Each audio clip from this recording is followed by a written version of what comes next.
कुर्सी के खेल में खामोशी भी एक चाल होती है। यहाँ हर देरी किसी डर या गणित की दास्तां होती है। उल्लासनगर महानगर पालिका चुनाव 15 जनवरी 2026 को होने जा रहे हैं।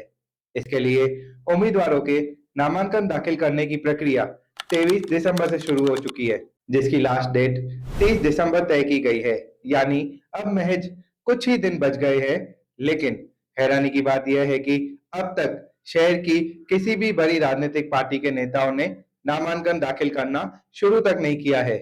इसके पीछे सबसे बड़ा कारण है भारतीय जनता पार्टी और शिवसेना के बीच संभावित महायुति को लेकर बना सस्पेंस बताया जा रहा है। यूं तो 24 दिसंबर की देर रात उल्लासनगर मनपा चुनाव के लिए भाजपा और शिवसेना की समन्वय कमेटी का गठन किया गया है, परंतु अब तक दोनों ही दलों द्वारा यह स्पष्ट नहीं किया गया है कि वे उल्लासनगर में साथ चुनाव लड़ेंगे या अलग-अलग मैदान में उतरेंगे। इसी असमंजस का असर टीम ओमी कालानी, साई पार्टी, एनसीपी जैसे अन्य दलों और स्थानीय राजनीतिक समीकरणों पर भी पड़ता दिख रहा है।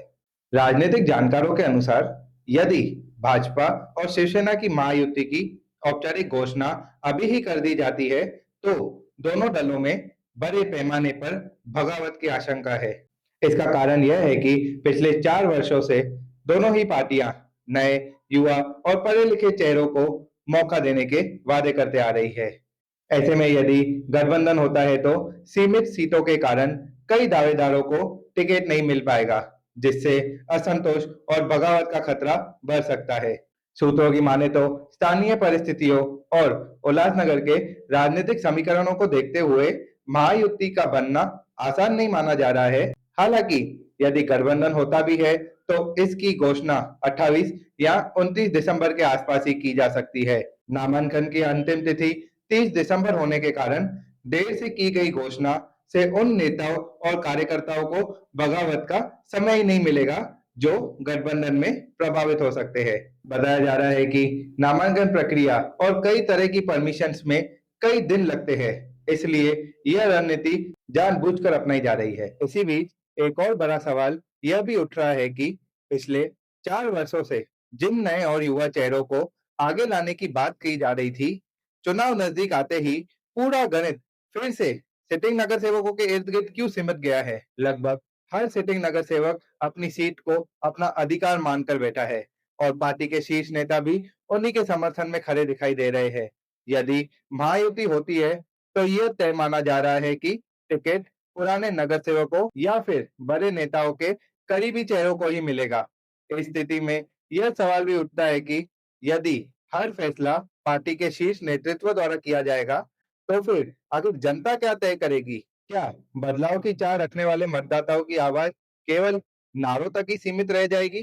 इन तमाम सवालों के बीच राजनीतिक विश्लेषकों का मानना है कि युवा और नए उम्मीदवारों को केवल पार्टी के आश्वासनों पर निर्भर नहीं रहना चाहिए। उन्हें समय रहते अपना नामांकन फॉर्म तैयार कर दाखिल करना चाहिए और मैदान छोड़ने की बजाय चुनावी संघर्ष के लिए तैयार रहना चाहिए।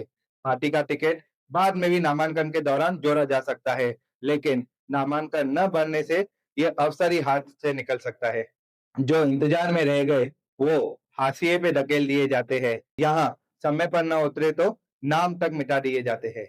ऐसे में ये जरूर याद रखें कि यदि किसी पैनल में 4 मजबूत उम्मीदवार केवल सिटिंग नगर सेवकों के समीकरण के कारण टिकट से वंचित रह जाते हैं, तो वे स्वतंत्र रूप से भी चुनाव लड़ सकते हैं। मौका इतना बेहतरीन भी बन सकता है कि उन्हें एनसीपी, शिवसेना यूबीटी, साई पार्टी जैसी पार्टियों का चुनाव चिन्ह मिल जाए और यदि नहीं भी मिला तो स्वतंत्र उम्मीदवार के रूप में मैदान में उतरने का अधिकार तो उन्हें संविधान ही देता है।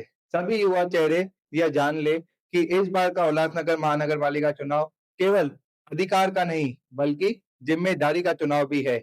जनता बदलाव चाहती है और ऐसे में नए व युवा चेहरों के लिए यह समय पीछे हटने का नहीं बल्कि मजबूती से आगे बढ़ने का है।